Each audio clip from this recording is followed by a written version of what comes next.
Titi, ¿qué tal este cabrón? Radioactivo. And you open the door and you step inside. Everyone gets everything they want. Ninguna producción es fácil y todas tienen sus anécdotas y detalles que las vuelven de culto. This is Amelie. Data, Semana de Cine. You got a real naked woman there. Historias hechas película. You've seen all kinds of movies. Películas que hicieron historia. Data. Fight Club. Man, I see you've ever lived. I see all this potential. And I see it squandered. God damn it, an entire generation pumping gas, waiting tables, slaves with white collars. Hay películas que pueden marcar a toda una generación y sin duda, Fight Club es una que ha marcado ya a la actual generación de hombres, los cuales no dejan de identificarse, ya sea por convicción o pose, con el personaje de Tyler Durden y su muy particular modo de entender el mundo moderno. Fight Club fue dirigida por David Fincher y protagonizada por Brad Pitt, Edward Norton, Helena Bonham Carter y Meatloaf. Se estrenó en 1999 y tuvo una clasificación de solo para adultos por su contenido de violencia, sexo, lenguaje soez y desnudos frontales. Es una película difícil de definir, ya que lo mismo puede considerarse como un drama que como una comedia, un thriller o incluso una película de acción post-punk. Very, very pissed off. Ahora bien, aunque es una película ya obligatoria por pura cultura general, lo que muchos no saben es que está basada en una novela original de Chuck Palahniuk, nacido el 21 de febrero de 1962 en Oregon, Estados Unidos, nieto de inmigrantes ucranianos y franceses. Fight Club fue su primer novela y fue publicada en 1996 y desde entonces empezó a ganar el estatus de culto. Cuenta la anécdota que la primera historia que escribió Palahniuk, Monstruos Invisibles, fue rechazada por varios editores por su contenido irreverente. El escritor hizo tal coraje por eso que decidió plasmar su furia en forma de otra novela que resultó ser Fight Club, la cual escribió exactamente en 3 meses. Su intención era que si los editores se ofendieron con la primera novela, ahora les ofrecería una de verdad insultante. Sin embargo, a sus editores les encantó y la publicaron de inmediato. El personaje de Tyler Durden está basado directamente en el propio Palahniuk. Durante una etapa de su vida, se dedicaba a ir de bar en bar con la única intención de iniciar pleitos a golpes. Cuentan que una vez quedó tan golpeado que tuvo moretones en el rostro durante 3 meses. El nombre de Tyler Durden fue un alias que se inventó para encubrir su identidad. Así, cuando los cantineros llamaban a la policía para reportar a un buscapleitos llamado Tyler, él solo mostraba su identificación con su nombre real y era puesto en libertad. And you open the door and you step inside. We're inside our hearts. En casi todas las escenas de Fight Club aparece a cuadro una taza o un vaso de la cafetería Starbucks. Curiosamente, esa compañía no invirtió nada porque le hicieran publicidad. Simplemente fue una idea loca que tuvo Fincher al iniciar los rodajes. En la única escena donde no aparece el logotipo de Starbucks por ningún lado es, irónicamente, en la escena donde se destruye la ventana frontal de una cafetería. This is your life. Welcome to Fight Club. If this is your first night, you have to fight. David Fincher decidió llamar a los 3 detectives que intentan castrar a Jack con los nombres de Andrew, Kevin y Walker. Y resulta que Andrew Kevin Walker es el nombre del guionista de Seven, quien, de hecho, hizo la corrección de estilo para el guion de Fight Club, aunque su crédito no se incluyó. En la escena donde Tyler y Jack aporrean autos con sus bats de béisbol, el último auto que destruyen es un Beetle de la Volkswagen. Edward Norton solicitó específicamente que fuera así, pues personalmente odia ese modelo de coche, ya que considera que representan todo lo contrario a los principios de la generación X como movimiento sub- y contracultural. First rule of Fight Club is, you do not talk about Fight Club. Second rule of Fight Club is, you do not talk about Fight Club. Third rule of Fight Club, someone yells stop, goes limp, taps out. The fight is over. Fourth rule, only 2 guys to a fight. Fifth rule, 1 fight at a time, fellas. Sixth rule, no shirts, no shoes. Seventh rule, fights will go on as long as they have to. And the 8th and final rule, this is your first night at Fight Club. You have to fight. I want you to hit me as hard as you can. What? Welcome to Fight Club. The Rocky Horror Picture Show. Hey, Janet. I've got something to say. I really love the skillful way you beat the other girls to the bride's bouquet. Por regla casi general, las obras y películas musicales son cursis y un tanto empalagosas para muchos gustos, pero no hay reglas sin excepción.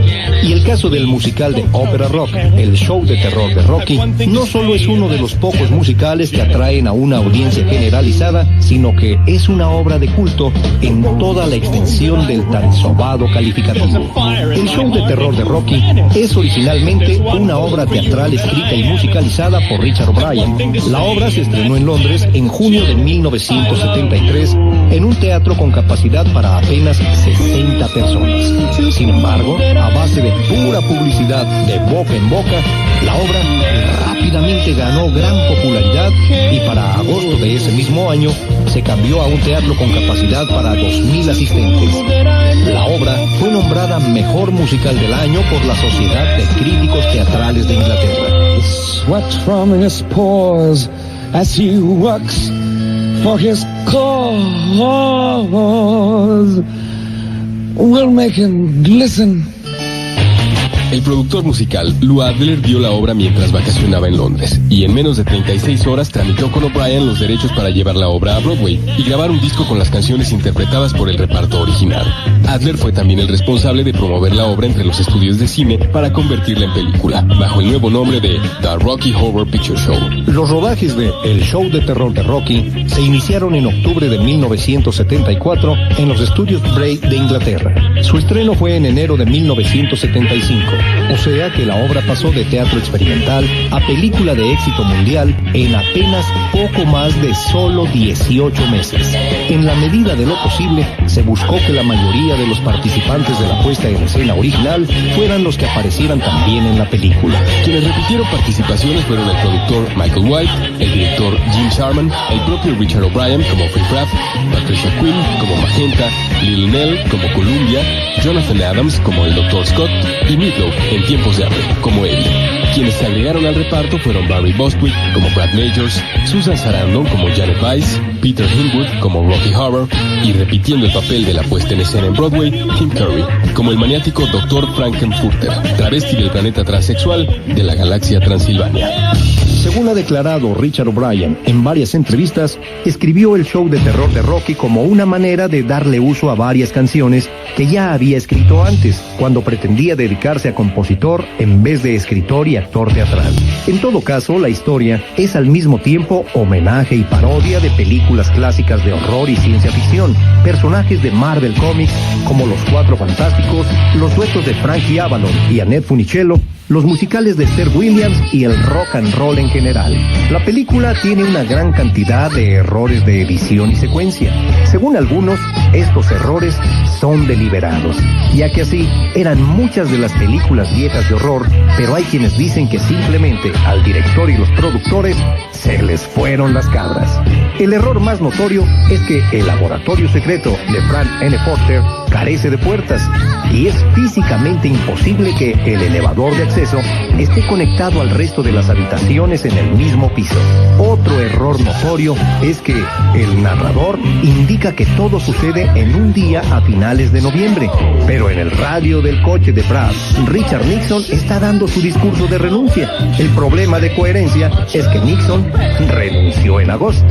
Por cierto que el número 4711 tatuado en la pierna de Frankenfurter es el nombre de un perfume francés, de hecho, de la primer fórmula de agua de Colonia, la cual fue muy popular entre la comunidad gay en los 70s.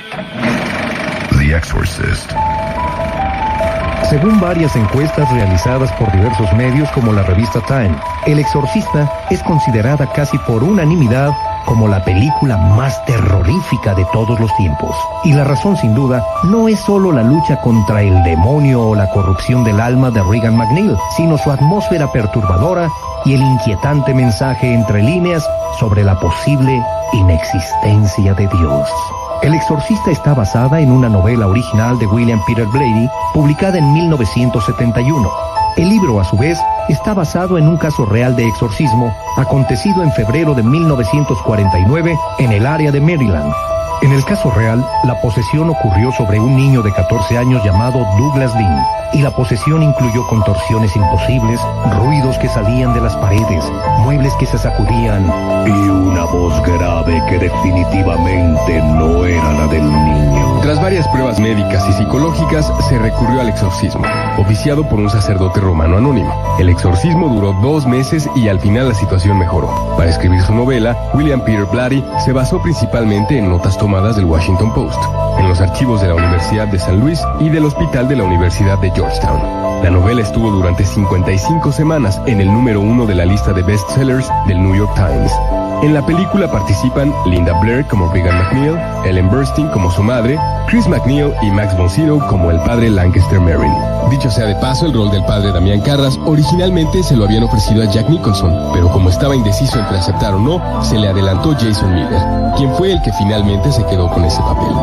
Los rodajes de la película tuvieron su buena dosis de terror, pues un total de 9 personas murieron durante las filmaciones, incluyendo al actor Jack McGowan, quien interpretó a Brooke Dennings. Por si fuera poco, hubo un incendio en el set, el cual retrasó el estreno 6 semanas. El Exorcista se estrenó en cines el 26 de diciembre de 1973 y fue nominada a 10 premios Oscar, de los cuales solo ganó los de guión adaptado y sonido.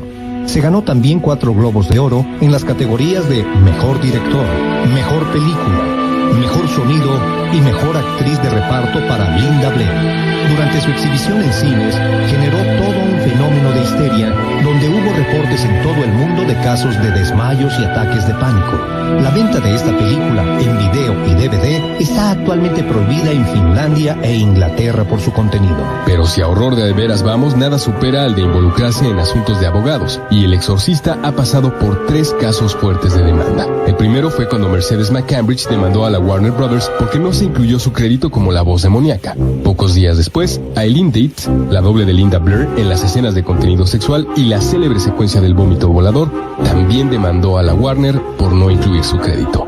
Más recientemente, cuando la película se reestrenó incluyendo 11 minutos de secuencias adicionales, William Peter Blatty y el director William Friedkin demandaron a la Warner, esta vez exigiendo el pago de regalías por el reestreno en cines y video.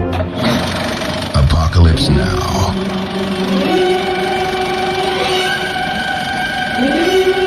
La película está basada en la novela de Joseph Conrad, Heart of Darkness. El libro se enfoca en Marlowe, el representante de una compañía comercializadora de marfil en el Congo, en el siglo XIX. Marlowe recibe la misión de navegar río arriba por la selva africana para localizar a Kurtz, un agente de la compañía que se ha revelado. Conforme Marlowe se interna más y más en la jungla, empieza a comprender mejor a Kurtz y por qué decidió volverse un rebelde. En la película, la trama es muy similar, excepto claro que la historia no involucra colonos en África, sino a soldados en la guerra de Vietnam. La película se estrenó en 1979 y fue nominada a 8 premios Oscar, incluyendo Mejor Película, Mejor Actor de Reparto, Mejor Director, Mejor Guión, Mejor Dirección de Arte y Mejor Edición. Pero solo se ganó 2, Mejor Cinematografía y Mejor Sonido. El reparto incluye a Marlon Brando como el coronel Walter Kurtz, Robert Duvall como el teniente coronel Kilgore, Martin Sheen como el capitán Benjamin Willard, Sam Bottoms como Lance Johnson, Lawrence Fishburne como Miller y Harrison Ford en el papel de un coronel, que por petición suya se apellida Lucas, en homenaje a George Lucas. Dirige Francis Ford Coppola, quien también hace un cameo como el director de televisión que está filmando la guerra. La producción en general fue bastante accidentada y tardó aproximadamente 4 años en concretarse. De un presupuesto inicial de $12 millones, se terminaron gastando 31 millones, debido a un gran número de contratiempos. Las filmaciones se hicieron en locaciones en las Filipinas, donde las tormentas tropicales retrasaron el plan de rodaje por 16 meses. Cuando finalmente se terminaron de filmar las escenas, al editarlas, Francis Ford Coppola se llevó la sorpresa de que la película tenía una duración de 6 horas. Tuvo que retrasarse otros 2 meses en el cuarto de edición, pero finalmente la dejó con una duración más decente, 2 horas con 18 minutos. La versión original se hizo en 70 milímetros y no se le incluyeron créditos. En esa versión, al final, la pantalla se va a negros y solo sale una desabrida advertencia de copyright. Cuando se estrenó la película, se le entregaba a los espectadores junto con su boleto un folleto con los créditos correspondientes. Imagínense. Algunos meses más tarde, cuando la película fue transferida a 35 milímetros para distribuirla en mercados internacionales, se le agregaron finalmente los créditos que corren sobre un fondo negro. Existe también una edición alternativa que nunca se ha exhibido comercialmente, con 5 minutos más de secuencias. En esta otra versión, cuando Willard y Lance empiezan a viajar río abajo, los créditos empiezan a correr sobre imágenes surrealistas de explosiones y la selva incendiándose, sugiriendo un bombardeo final que acaba con todo. En el 2001 se reestrenó la película en una edición restaurada y con nuevas secuencias. Este corte fue retitulado como Apocalypse Now Redux, ya que Redux es la palabra usada por el ejército gringo para llamar a los soldados que regresan del campo de batalla o de un exilio. Esta versión dura 3 horas con 20 minutos, 49 minutos más que la versión original, y al final salen los créditos de la versión alternativa, pero sin las explosiones ni las flamas. Amelie. Muchos cineastas se han quebrado la cabeza intentando descubrir el hilo negro tras una película exitosa, y luego resultan películas excesivamente pretenciosas y tediosas. Siendo objetivos, el cine a fin de cuentas se trata de contar historias divertidas y nada más entretenido que un cuento de hadas, como es el caso de Amélie. Le Fabuleux Destin de Amélie Poulain, mejor conocida en ámbitos internacionales como Amélie de Montmartre o simplemente como Amélie a secas, se estrenó el 2 de noviembre de 2001. Jean-Pierre Jeunet, desde 1974, empezó a escribir y coleccionar anécdotas propias y de amigos suyos con los que armó el guión. De hecho, el álbum de fotos sobre el que se centra la trama está basado en una colección real de fotos, creada por un fotógrafo amigo de Jeunet. Sin embargo, curiosamente, Jeunet prefirió elaborar un álbum falso para la película, y así no tener que pagarle a su conocido los derechos por usar sus fotos a cuadro. El personaje de Amélie fue desarrollado originalmente por Jean-Pierre Jeunet, teniendo en mente a Emily Watson. Sin embargo, ella tuvo que rechazar ese papel por el simple hecho de no saber hablar francés. Yo también rechacé un papel porque no sé hablar francés. Y porque previamente ya se había apalabrado con Robert Altman para participar en Gosford Park. París es una ciudad con graffiti en casi todos sus muros exteriores. Si en la película no se ve ninguno, es porque fueron borrados digitalmente durante la edición. En ese proceso fue también que los colores fueron alterados, para hacerlos más brillantes y uniformes, y de paso hacer resaltar los colores de los ojos de los personajes. Este último proceso es relativamente nuevo, y hasta ahora solo se ha empleado también en la trilogía de El Señor de los Anillos. Esta película es una coproducción entre Francia y Alemania. Curiosamente, la edición que se exhibió en Alemania dura solo 117 minutos, pero la edición que se exhibió en Francia tiene una duración de 129 minutos. La edición que se hizo circular por el resto del mundo dura 120 minutos.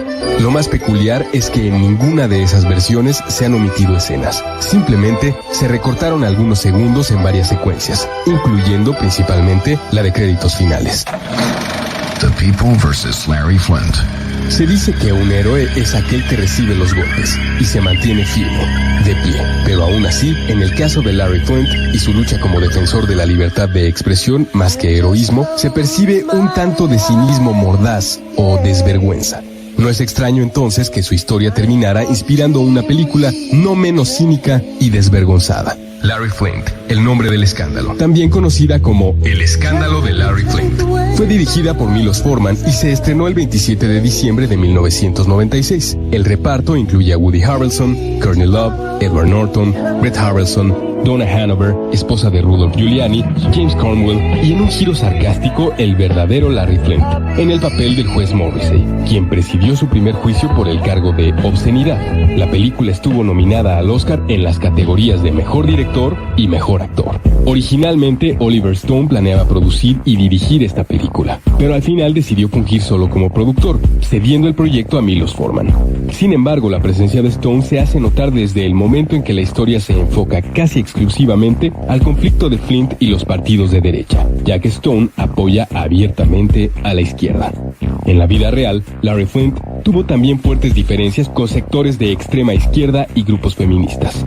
Aunque la historia está basada en personajes y sucesos reales, Al final, no deja de ser una dramatización aderezada con detalles ficticios. En todo caso, hay una parte muy apegada a lo que fue la realidad.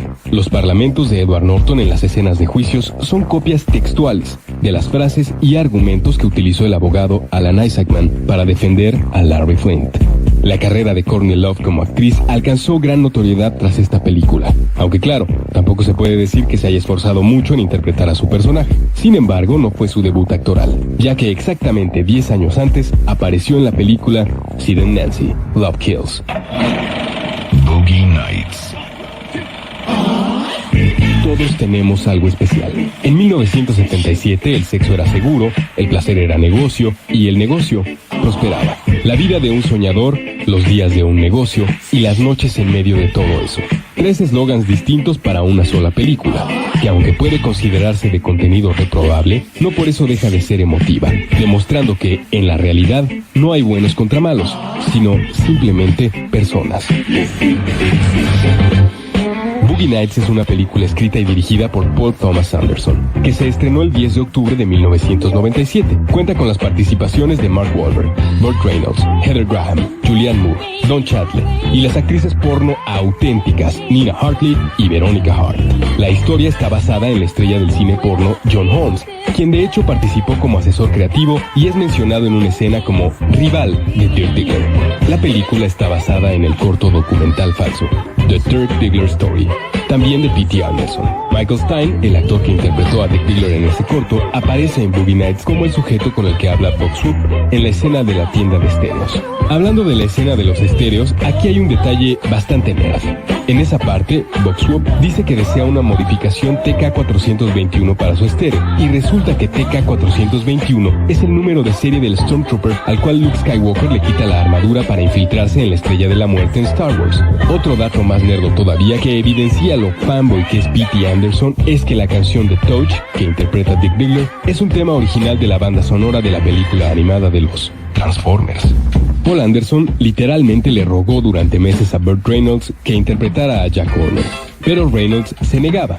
Total, tanto insistió Anderson que Reynolds aceptó, pero muy renuentemente. Al terminar las filmaciones, Reynolds consideró que era el peor papel de toda su carrera, e incluso despidió a su agente por creer que su carrera estaba arruinada. Pero cuando la crítica elogió su actuación e incluso fue nominado al Oscar, cambió de parecer. Al concluir las filmaciones, Paul Anderson mandó una copia sin editar a New Line Cinema para que hicieran el tráiler correspondiente. Pero en el proceso, la copia se traspapeló y terminó pirateada y puesta a la venta casi 6 meses antes de su estreno en cine. La versión pirata incluye cerca de 20 escenas que no salieron ni en cines ni en las 2 versiones en DVD, por su contenido explícito y violento. El monólogo final de Mark Wahlberg es un homenaje o un fusil, según el punto de vista, al monólogo final de Robert De Niro en Raging Bull. Ambos monólogos se desarrollan frente a un espejo, solo que en Raging Bull, De Niro lanza unos golpes de box, mientras que en Boogie Nights, Wahlberg lanza golpes de karate. Data.